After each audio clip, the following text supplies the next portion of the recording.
या देवी सर्वभूतेषु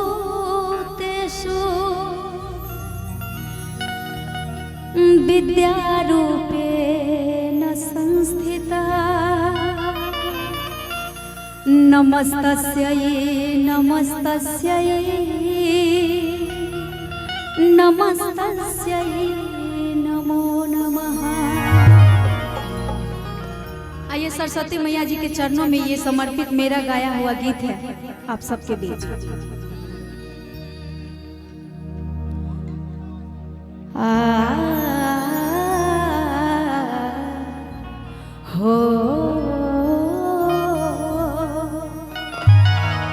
जेते यहाँ पर सरस्वती जी के माने छी तनी हाथ उठा लियो, ओकरा बाद हाथ उठावे वाला कार्यक्रम नहीं चलते, बस सुने के।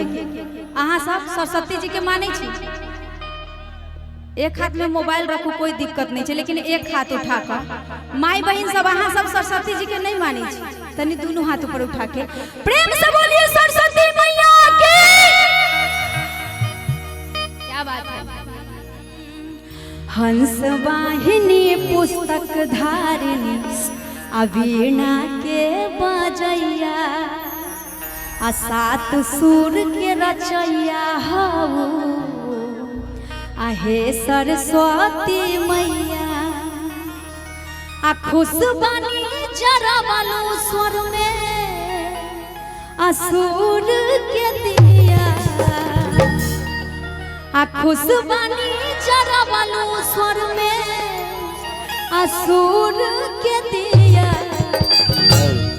रौरे गिरे पास माई रौर धिया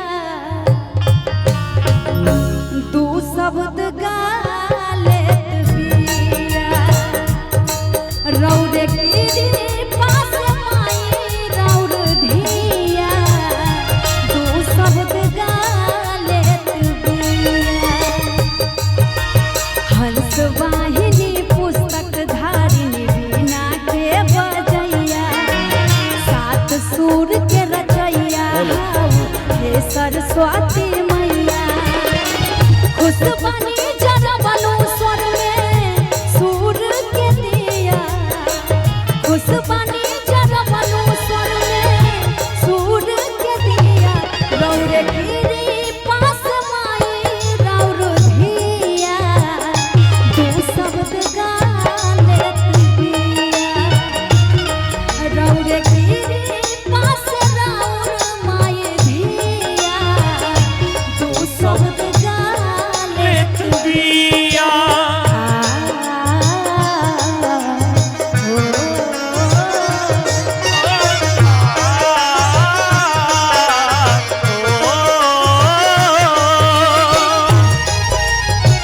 क्या बात है।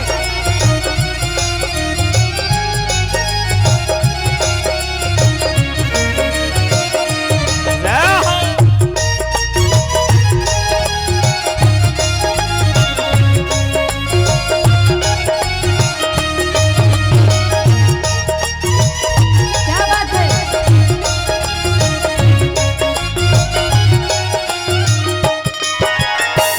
हाँ माया ज्ञानी पैनी तोहरे से ज्ञान हो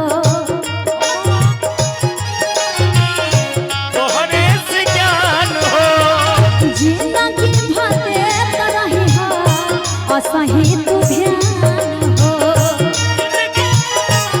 नहीं हो असही तू ज्ञान हो हाँ माया ज्ञानी पैनी तोहरे से ज्ञान हो जिंदगी भरे तरही हो असही तू ध्यान हो माथे राखी हाथ जुड़ा बाई देलू जिया माथे राखी हाथ जुड़ा बाई देलू जिया रौरे गिरी पास माई रौर धिया तू शब्द गाले बिया रौरे गिरी पास माई रौर धिया तू शब्द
देखी